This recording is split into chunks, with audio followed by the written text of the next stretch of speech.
2015, bos Cipaganti Group Andianto Setiabudi akhirnya diseret ke meja hijau.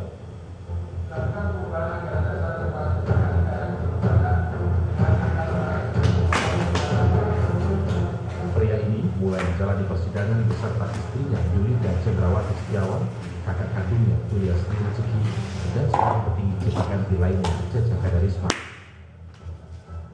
Agenda sidang di Pengadilan Negeri Bandung, Jawa Barat ini adalah pembacaan dakwaan atas kasus penipuan dan penggelapan uang koperasi Cipaganti senilai 3,2 triliun rupiah. Andianto CS didakwa melakukan penipuan terhadap 8.000 lebih mitra koperasi Cipaganti yang ia kelola.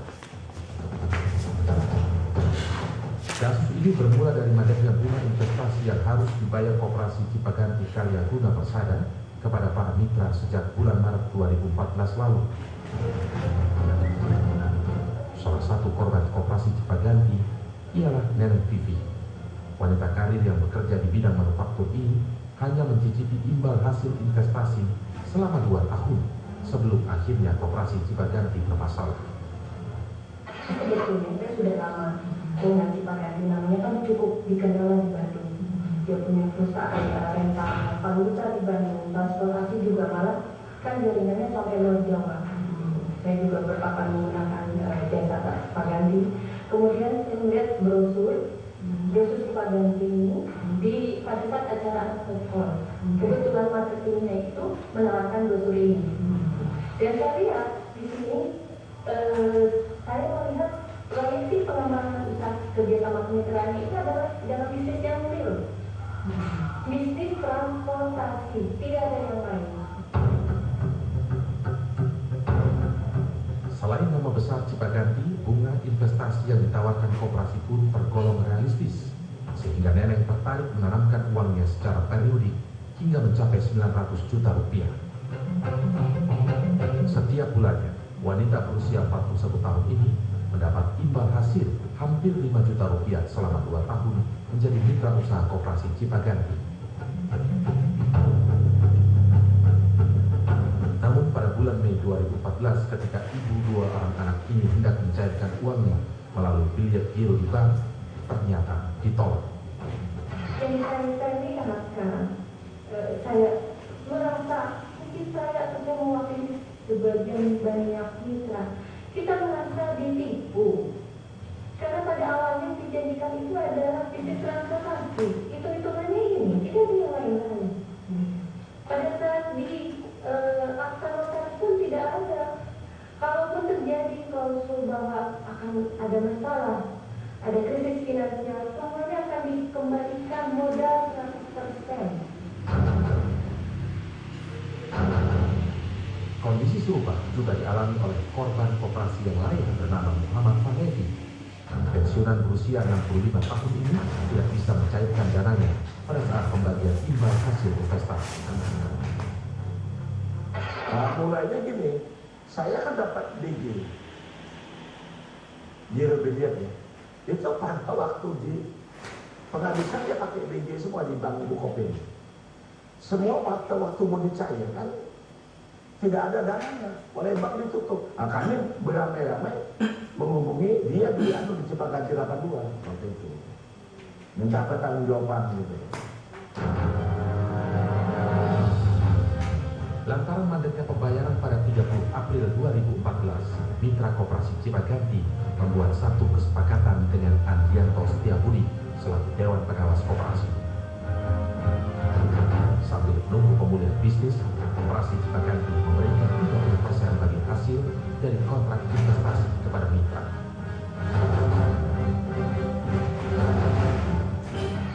Selama 6 bulan ada 30% untuk mitra. Semua kita menerima, nggak apa-apa. Kita juga menyadari yang namanya bisnis.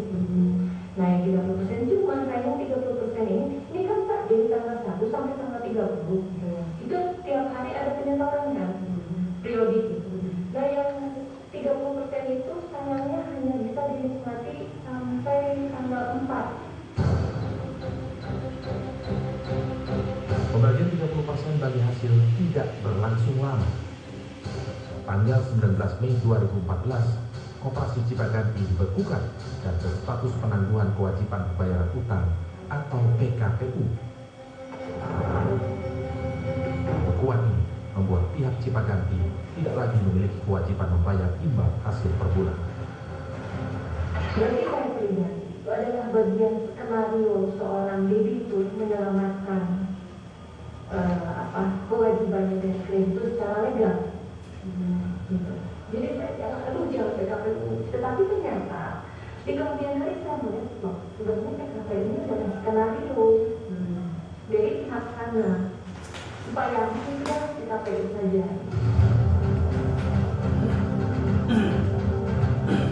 Pada 23 Juni 2014, Andianto Setiabudi beserta istri dan kakak kandungnya ditetapkan sebagai tersangka oleh Kepolisian Polda Jawa Barat. Modus yang dilakukan Andianto yakni dengan menghimpun penyertaan modal dari Mika sejak tahun 2007 hingga 2014. Dari situ terkumpul dana sekitar 3,2 triliun rupiah dari ribuan investor. Berdasarkan kesepakatan, uang koperasi ini akan diputar lewat usaha SPBU, transportasi, dan alat berat.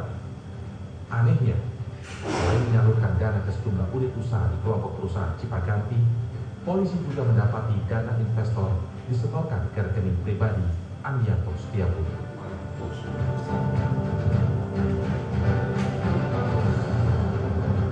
Ada fakta bahwa kami dialihkan ke perusahaan itu salah satu penggunaan dana mitra penyertaan modal pengadaan lembaga juga ditransfer ke rekening pribadi milik terdakwa Andianto Setiabudi.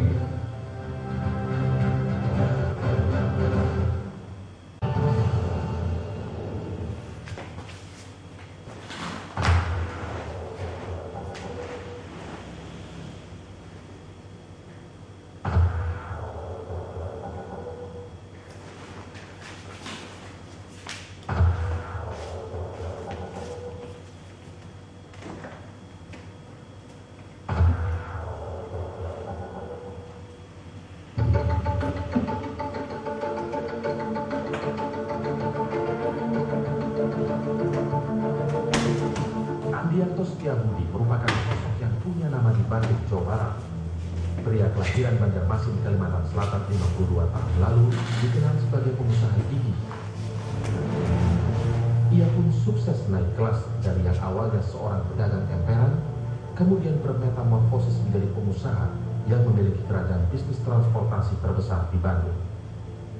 Sosoknya dianggap inspiratif, bahkan sempat menjadi bintang tamu dalam program Kick Andy pada 21 Juni 2013. Walaupun hanya lulusan sekolah menengah atas, Andianto bisa membuktikan dirinya berhasil. Pak Andianto, Anda hanya lulusan SMA, ya hanya tanda kutip, kemudian sekarang dikenal sukses dalam usaha. Boleh tahu, apa yang membuat Anda sukses kalau Anda kembali introspeksi perjalanan hidup Anda? Saya sempat merasakan menjadi anak orang kaya, sempat merasakan gak punya apa-apa, pulang sekolah, pabrik kotor, sepi, pulang sekolah, waduh, mau ngapain nih buat ke depannya? Mau ngapain nih saya ke depannya nih dengan situasi kayak begini? Duit kurang terus. Nah, saya pikir saya harus bangkit, saya harus berjuang, terus bisa maju lagi. Dari situlah saya terus dongkrak maju terus kan, apapun yang kendalanya dihadapin ya saya hadapin karena saya pernah pada titik yang mau banget gitu. Namun Andianto Setiabudi kini tersandung kasus penipuan koperasi Cipaganti yang merugikan mitra usahanya hingga 3,2 triliun rupiah. Sejak bulan April 2014, sudah setahun lebih kasus koperasi Cipaganti bergulir tanpa ada penyelesaian yang pasti. Tanggal 18 Juni 2015, pria yang mempunyai 2 anak yang masih kecil-kecil ini akhirnya menjalani sidang tuntutan di Pengadilan Negeri Jawa Barat. Sama seperti sidang-sidang sebelumnya, sidang Andianto CS selalu ramai didatangi mitra yang membawa spanduk tuntutan mereka.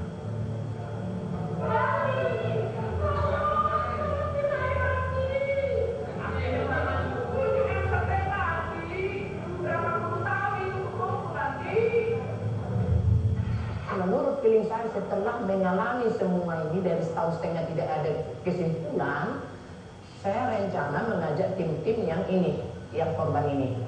Apa aset yang ada kita ambil. Kalau polisi datang, tidak ada hak polisi melarang kami. Ini akte kami. Jadi kami tidak mau lapor hak kami kalau masih ada aset. Ya, tuntutan mitra tidak lain adalah kejelasan uang mereka.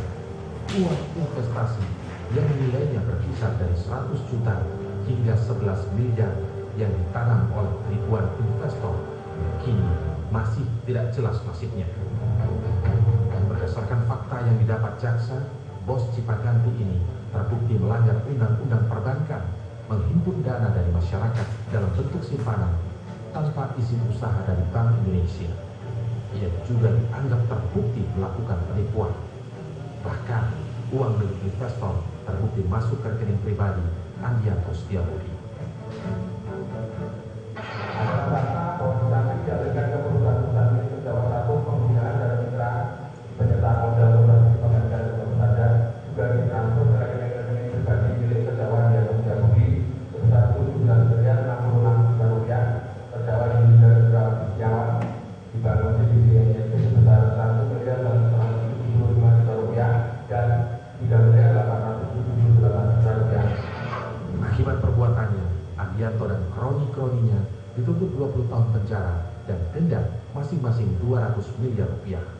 Memutuskan satu, menyatakan para terdakwa yaitu terdakwa satu Andianto Setiabudi, terdakwa dua Setiabudi, terdakwa tiga Lili dan terdakwa Setiawan, dan terdakwa empat PT Kadarisman terbukti secara sah dan diyakinkan bersalah melakukan tindak pidana secara bersama-sama menghimpun dana dari masyarakat dalam bentuk simpanan tanpa izin usaha dari pimpinan Bank Indonesia yang dilakukan secara berlanjut dan melakukan beberapa perbuatan yang harus dipandang sebagai perbuatan yang berdiri sendiri-sendiri sehingga merupakan beberapa tindakan tidak pidana penipuan.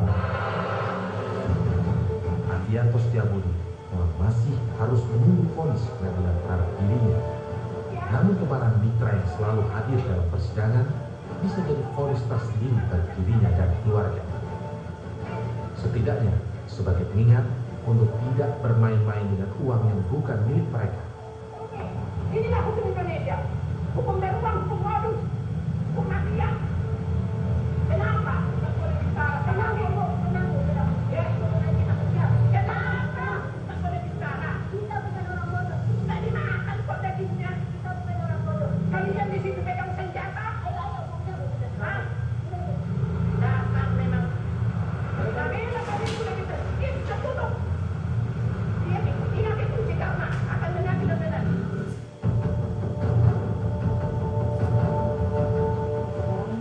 Kembalikan aja lah sebagian lagi yang bukan menjadi hak Andi Setiabudi. Berapapun.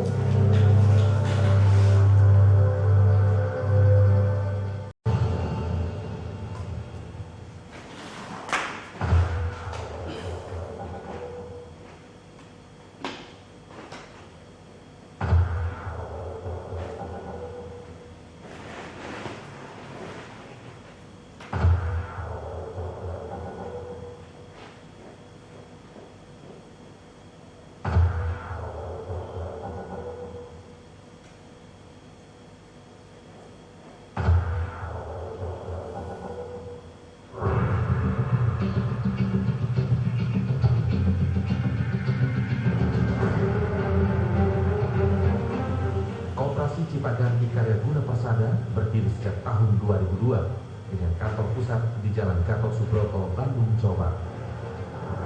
Koperasi ini mulai diberdayakan untuk menerima investor pada tahun 2007 dengan menerapkan pola bagi hasil. Investor atau mitra usaha menyertakan modal minimal 100 juta rupiah dan kelipatannya untuk mendapatkan imbal hasil 1/5 per tahun atau setara dengan 1,4% per bulan. Selama periode 2007-2012, kepengurusan inti dipegang oleh Andianto Setiabudi bersama keluarganya. Pada bulan Juni 2013, ketua koperasi digantikan oleh notaris bernama Rohman Sunarya Saleh. Namun anehnya, Rohman mengaku hanya dijadikan boneka atas jabatannya itu. Dirinya mengaku tidak mengetahui secara jelas apa tugas dan fungsinya sebagai ketua koperasi. Rohman juga tidak mengetahui kemana uang investor berlabuh di dalam koperasi. Tugas dan fungsi saya sebagai ketua tidak berjalan sebagai mestinya. Ya, saya hanya menjadikan boneka yang cantik. Nah, sedangkan pengelolaan yang lain-lain yang termasuk dengan masalah yang berkaitan dengan pengendalian manajemen, karyawan, itu bukan pada saya. Tapi itu dikelola memang oleh keluarga dari Andi Agustin. Dalam surat dakwaan jaksa tercatat ada sejumlah uang yang dipergunakan oleh Andianto dan keluarganya lebih dari 1 triliun rupiah. Namun, tim kuasa hukum Andianto Setiabudi mengelak uang ini dipakai untuk kepentingan pribadi. Rekening Pandiara itu ada, tetapi itu juga akan dipertanggungjawabkan kemana, karena dia adalah melakukan tugas luar atau menjalankan usaha itu kan ada biaya-biaya, dan itu ada di sana semua. Begitu juga klien kami itu Julian, benar-benar nanti akan kami buktikan dengan hasil audit bahwasanya tidak ada aliran dana yang dipakai secara pribadi, apalagi tidak ada.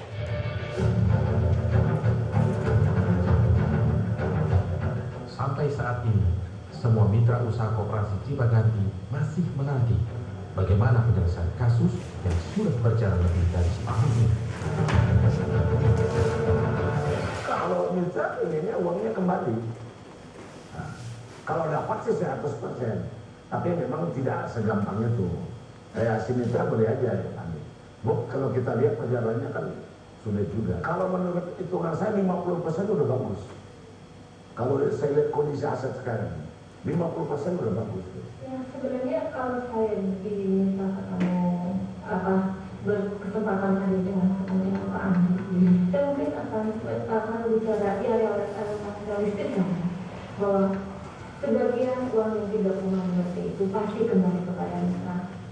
Dan sekarang kembalikan aja lah sebagian lagi yang bukan menjadi hak Andi Setiabudi, berapapun itu yang tersisa, tetapi itu betul-betul tidak ada yang disembunyikan. Gitu. Saya hanya ingin itu aja.